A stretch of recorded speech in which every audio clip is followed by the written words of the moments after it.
1,000 years later.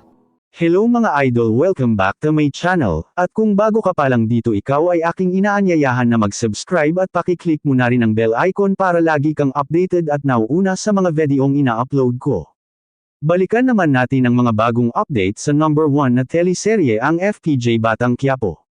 Naghahanda na sila Primo para iligtas si Amanda at nakakuha na rin ng mga baril si Lucio pero sinabi ni Berteng na wag na muna nila ituloy ang planong pagliligtas kay Amanda. Dahil sa sobrang daming bantay sa ospital.at palaging nasa loob ng kwarto ni Amanda si Augustus. Kaya nagplano na lang para sa ibang araw na lang nila ililigtas si Amanda.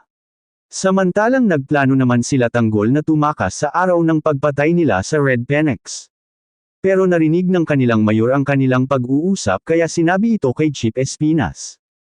Kaya sinabi ni Chief Espinas na nakahanda ako sa planong pagtakas nila Tanggol.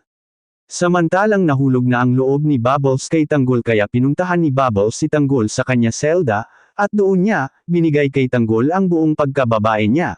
Anong kapalaran ang naghihintay kila Tanggol ngayon na patay na nila ang Red Penex, at nakita siya ng kanyang tatay, nalalapit ang pagkikita ng mag-amang Ramon at Tanggol, yan ang ating aabangan dito lang sa FPJ Batang Quiapo hanggang dito na lang, God bless you all.